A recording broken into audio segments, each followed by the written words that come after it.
अगर आप लोगों को शरीर में बहुत ज्यादा गर्मी महसूस हो रही है या ऐसा लग रहा है दैट मसूड़ों से बार बार खून निकलने लगा है, या फिर आपका पेट के आसपास का जो एरिया है, जो विसरल रीजन है, दैट इज बिकमिंग हॉटर, जबकि आपके जो हाथ और पैर है वो ठंडे पड़े हुए हैं, यू नॉट अलोन। पहली बात तो ऑफकोर्स ये सर्दी की वजह से हो रहा है, लेकिन एक एस्ट्रोलॉजिकल रीजन भी इसके पीछे है, और वो ये है कि इस समय पर सूर्य की गर्मी और प्रचंड होने वाली है धीमे धीमे करके। वजह यह है कि सूर्य जा रहे हैं स्कॉर्पियो राशि में, यानी कि वृश्चिक राशि में, जहां पर ऑलरेडी बैठे हुए हैं मंगल और बुध, और यहाँ पर उनका साक्षात्कार होगा विद शुक्र एज वेल, यानी कि शुक्र भी वहां पर आएंगे, और ये चारों के चारों ग्रह मिलके एक 4 प्लैनेट कंजंक्शन स्कॉर्पियो में हमारे लिए बनाने वाले हैं, and it's going to be very very important. तो क्या होने वाला है सूर्य के इस गोचर की वजह से 16 नवंबर के बाद से, ये सारी बातें जानेंगे आज के वीडियो में। नमस्ते, भाग्यश्री होलिस्टिक एस्ट्रोलॉजी में आप लोगों का एक बार फिर से स्वागत है। यहाँ पर हम बात करते हैं पॉजिटिव, इंस्पायरिंग और होलिस्टिक एस्ट्रोलॉजी की, यानी कि एक ऐसा ज्योतिष जो कि आपके पॉजिटिव पॉइंट्स को मैक्सिमाइज कर सकता है और आपके नेगेटिव पॉइंट्स को मिनिमाइज करने में आप लोगों की मदद भी कर सकता है। सूर्य की आज हम बात करने वाले हैं, जिनका गोचर 16 नवंबर से लेकर 16 दिसंबर तक वृश्चिक राशि में रहेगा। यहाँ पहुंचने पर सूर्य मिलेंगे मंगल और बुध से, और कुछ ही समय बाद यहाँ पर शुक्र का भी गोचर हो जाएगा, और जैसा कि मैंने बताया एक 4 प्लैनेट कंजंक्शन यहाँ पर बनने वाला है। इसकी वजह से बहुत सारी अलग अलग चीजें हमारे जीवन में आएंगी।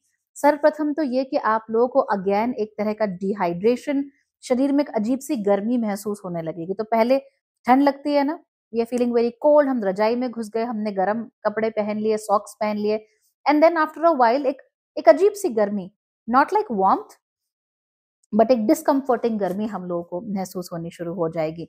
तो आप लोग भी चाय, कॉफी ये सब थोड़ा सा कम पीजिए, क्योंकि इसकी वजह से शरीर में होने वाली ये जो प्रॉब्लम्स हैं ये थोड़ी सी ज्यादा बढ़ सकती हैं। हाँ, आप दिन में एक बार चाय पीना चाहते हो when you are feeling extremely cold, make sense. उससे बेहतर है जाके धूप में खड़े हो जाओ, बिकॉज जितना भी एक्सेसिवली हॉट पदार्थ हम इस समय पर कंज्यूम करेंगे उससे नुकसान होने के चांसेस बढ़ सकते हैं। फ्लैटुलेंस बढ़ सकता है, डाइजेस्टिव इश्यूज आप लोगों के बढ़ सकते हैं, खासतौर पे कॉन्स्टिपेशन जैसी समस्याएं हमें यहाँ देखने को मिल सकती है। So you will have to be a little more careful here. इसके अलावा जिन लोगों की कुंडलियों में ओकल्ट को लेकर एक बहुत स्ट्रॉन्ग टेंडेंसी है, यानी कि ये लोग डेफिनेटली कुछ बदलेंगे, ये लोग डेफिनेटली तंत्र में, मंत्र में, यंत्र में, साधना में इन सब का ध्यान है, ऐसे लोगों के अंदर वो स्वाभाविक रूप से ही जगना शुरू हो जाएगा। तो आपने नोटिस किया होगा कि पिछले कुछ महीनों में क्या हो रहा है, पुरानी बातें लौट लौट कर आ रही हैं, और ये 2026 के अंत तक भी चलता ही रहेगा। This is the whole theme of 2025 and 2026, they are sister years.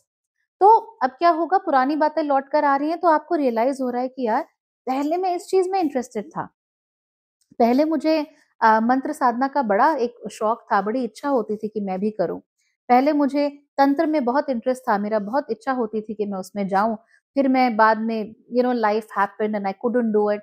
तो जिन लोगों की भी कुंडली में इस तरह के बहुत स्ट्रॉन्ग इंडिकेशंस हैं, वो सर्टनली एक बार फिर से इस तरफ अपना रास्ता जाते हुए देखना शुरू कर देंगे, उनके मन में फिर से ऐसे विचार जगने शुरू हो जाएंगे। In fact there will be a lot of people जो कि ज्योतिष सीखने की कोशिश करेंगे, सो दैट वो इन रास्तों पर अपने लिए बेहतर एक एक रास्ता खोज सकें। बहुत सारे लोग फिर वो लाइफ पर्पस, हम यहाँ क्यों हैं, ये सब आना शुरू हो जाएगा। I will be honest, this is a time of radical change. You have to change something about yourself radically. अब आप किस हद तक बदलाव कर सकते हो, क्या आपके मन में चलता रहता है, what do you want to do, what do you want to accomplish, this becomes very important. और आपको याद रखना है कि जो आप अचीव करना चाहते हो, जो आप अकॉम्प्लिश करना चाहते हो, जैसे आप हो वैसा रहते हुए अकॉम्प्लिशमेंट नहीं हो सकती। तो अगर आप एक वर्कर हो, एक एम्प्लॉई हो, तो वर्कर रहते हुए आप मैनेजर की पोजीशन नहीं हासिल कर सकते। क्यों? क्योंकि माइंडसेट ही वर्कर वाला है, मैनेजर वाला है ही नहीं। तो यू हैव टू अंडरस्टैंड कि if I want to be the manager, I need to have the manager's mindset, I need to have the manager's qualities, not the qualities of a good worker. इसीलिए बहुत सारे लोग कहते हैं कि manager ऐसे होते हैं, वैसे होते हैं, अलाना फलाना, हम लोग जब मैनेजर बनेंगे अगर, तो हम बताएंगे, हम वेलफेयर करेंगे। Well, you create even more problems. Sorry, but you do. So the best thing is to become a manager. You become a manager. समझे? ये चीजें करना आप लोगों के लिए जरूरी है। इस समय पर जो भी अथॉरिटीज हैं, चाहे हमारे घर में अथॉरिटीज हो, हमारे घर के मुखिया हो, चाहे हमारी सरकारें हो, उनके अंदर का ईगो बहुत ज्यादा बढ़ने वाला है। They going to become very very egoistic, और वो आपको दिखाने में झिझकेंगे भी नहीं, क्योंकि जो वो काम कर रहे हैं वो उनके लिए सफल होते जा रहे हैं। जिस चीज में वो हाथ डाल रहे हैं वो उनके लिए अच्छे रिजल्ट लेकर आ रही है। तो उनको ऐसा लग रहा है कि हाँ भाई, हमें हक है अपना ईगो दिखाने का, हमें हक है एरोगेंस का, आपको हक नहीं है। तो ये जरूर होता हुआ महसूस हो सकता है। This will happen all over the world. जितनी भी अथॉरिटीज हैं, जितनी भी सरकारें हैं, जितना भी जो कुछ है, दिल बी लाइक भाई जो कुछ भी है हम हैं, we are the be all and all, अब हम जो करेंगे वो आपको मानना पड़ेगा। आप ये कंपनीज में भी होता हुआ देखेंगे कि बहुत सारे जो कंपनीज हैं वो कुछ ऐसे प्रोडक्ट्स या कुछ ऐसे रूल्स लेकर आएंगे जो आपको मानने ही पड़ेंगे, चाहे आपको अच्छा लगे चाहे खराब लगे, बिकॉज दे नो कि हमारी एक तरह से मोनोपोली है, तो आप उनके साथ लड़ झगड़ नहीं सकते हो। तो करना पड़ेगा आप लोगों को एडजस्ट उसके हिसाब से। This you will notice. तो देखते रहिए कि क्या होता रहता है, किस कंपनी का गुरूर कुछ ज्यादा बढ़ जाता है मार्केट में, because you will see a lot happening. खास तौर पे जो हर तरीके से अपने आप को मार्केट लीडर समझते हैं, या हर तरीके से मोनोपोलीज जिनकी किसी क्षेत्र में है, ऐसे लोगों में आपको ये ज्यादा देखने को मिलेगा। अच्छा, इस समय पर ज्यादातर लोगों के मन में अकेला रहने की जो भावना है वो उसका लोप होता चला जाएगा। मैंने जुपिटर इन कैंसर वाले वीडियो में भी कहा था that this is going to be a time of marriages, but yes that's the truth, कि शादी को लेकर एक इंटरेस्ट, कि शादी करनी है, अकेला नहीं रहना, बहुत हो गया एकाकी जीवन, now we want to be with somebody, शादी ना हो प्यार तो हो जाए, कुछ तो हो जाए, ये सब बहुत ज्यादा आप लोगों को देखने में मिल सकता है। And I believe this is good only. अगर आपके मन में ऐसी इच्छाएं जाग रही हैं कि भाई मेरे जीवन में कोई होना चाहिए, तो definitely why not go ahead. मैं बार बार यही कहती हूँ कि हर किसी के लिए definitely marriage is not for everybody, पर ऐसे लोग जिनको शादी नहीं करनी चाहिए, या जिनके लिए शादी नहीं बनी है, या जो शादी के लिए नहीं बने हैं, ये बहुत फिरले होते हैं। Most people will be happier when they are married. I have made a video, I think it's available for members, if not तो मैं आपको अवेलेबल करवाती हूँ वो video. And I have talked in detail about why marriages are important for most people. तो इसीलिए अपने आप को वंचित मत रखो, किसी ऐसी स्थिति में मत जाओ जहाँ पे tomorrow you're going to regret a lot of things. I know I might be sounding like an old dadi ji, but I'm telling you this thing from a very beautifully karmic astrological perspective. So आपके मन में अगर इच्छा है एक मीत पाने की, तो go ahead and do it, right? However, इस समय पे अगर आप अपने पेरेंट्स की मर्जी से, मतलब उनके दबाव में आकर शादी कर रहे हैं, then it's going to be a little bit problematic. तो ऐसे बिल्कुल नहीं करना है। पेरेंट्स के दबाव में आकर शादी इस समय पर नहीं करनी है। आपको लगे कि आपके लिए ठीक है तो आप जरूर कीजिए। तो ऐसा ना हो कि पेरेंट्स करके अरे अरे you are in your 30s, you are not getting married, चलो शादी करो, हम ढूंढ के लाते हैं लड़का या लड़की, अब तुमको मना नहीं करना। एंड आप भी कहते हो हाँ हाँ ठीक है, don't do that, it's going to hurt you really bad. तो शादी करें, पेरेंट्स के थ्रू भी अगर रिश्ता आ रहा है, अपनी तरफ से पूरी जांच पड़ताल कीजिए, talk to them, get to know them first, और तभी हाँ ना बोलिए। दबाव में आकर कोई शादी नहीं करनी, it's not going to be good. Finally यहाँ पर एक चीज और होगी कि हम लोग डिजिटल मीडिया से उकता जाएंगे, दिमाग खराब हो जाएगा हमारा।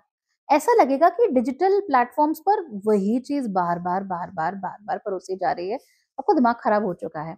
सो यू नो, वो कहते हैं ना फाइट क्लब में एक आई थिंक डायलॉग था, if I am not wrong, everything is a copy of a copy of a copy. तो एग्जैक्टली सोशल मीडिया या डिजिटल मीडिया भी वही बन गया है, everything is a copy of a copy of a copy. तो इसकी वजह से ओरिजिनलिटी जहां पर है वहां पर तो कमी होती ही है, लेकिन जो कॉपी करते हैं, या जो सोचते हैं कि अच्छा ये चल रहा है चलो हम भी यही करेंगे, और जो भेड़ चाल हो जाती है, उस भेड़ चाल की वजह से हम लोगों का दिमाग खराब हो जाएगा, मुक्ता जाएंगे। और ऐसा नहीं है कि ये पहली बार हो रहा है, ये हमेशा होता ही रहता है। आप नोट कीजिए, 70s के ज़माने में एक खास तरह की फ़िल्में बनती थी, 80s में एक खास तरह की, 90s में एक खास तरह की, तो जो मूवी चल पड़ी सब उसी के पीछे भाग गए। And then everybody started making those movies and then it was like a headache for everybody. तो सोशल मीडिया के मामले में भी हमारे साथ ऐसा हो रहा है। हम इन्फ्लुएंसर से उकता जाएँगे, और 2026 में अगेन ये चीज़ आपको ज़्यादा देखने को मिलेगी। पर उसके छोटे-छोटे ट्रेलर्स अभी से आ रहे हैं। हम इन्फ्लुएंसर से उकता जाएँगे, हम कॉमेडियन से उकता जाएँगे, we will be like what the hell. और एक बार फिर से हमारी खोज शुरू होगी टुवर्ड्स ओरिजिनैलिटी। अब ओरिजिनैलिटी की तरफ हम कितना पहुँच पाएँगे, that's a different story. That will happen जब हम सूर्य के धनु गोचर की बात करेंगे। बट हाँ, नीड तो महसूस हो रही है, और बहुत सारे लोगों को ऐसा लगेगा कि सोशल मीडिया या डिजिटल मीडिया उनसे उनके जीवन का प्रेशियस समय खींच रहा है। अगर आपको ऐसा महसूस होता है, अच्छी बात है।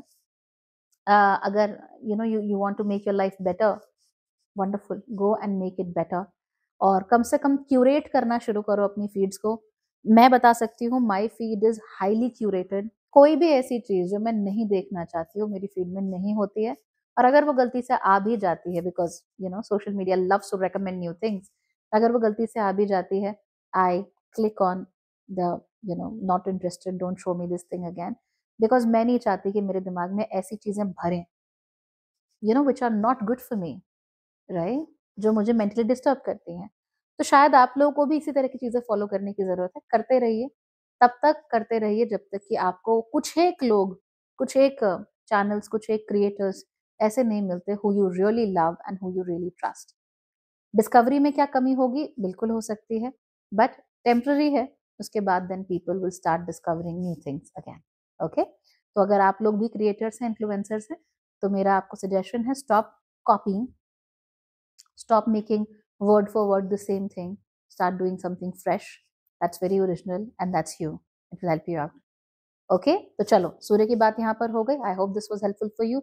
सारी राशियों पे असर लगभग एक जैसे ही है, they are very large long term effects, तो ज्यादा परेशान होने वाली बात नहीं है। हालांकि अगर आप स्कॉर्पियो हैं तो आपको ये रिजल्ट ज्यादा देखने को मिलेंगे दूसरी राशियों के मुकाबले, है ना। So good luck everybody, bye bye, take care.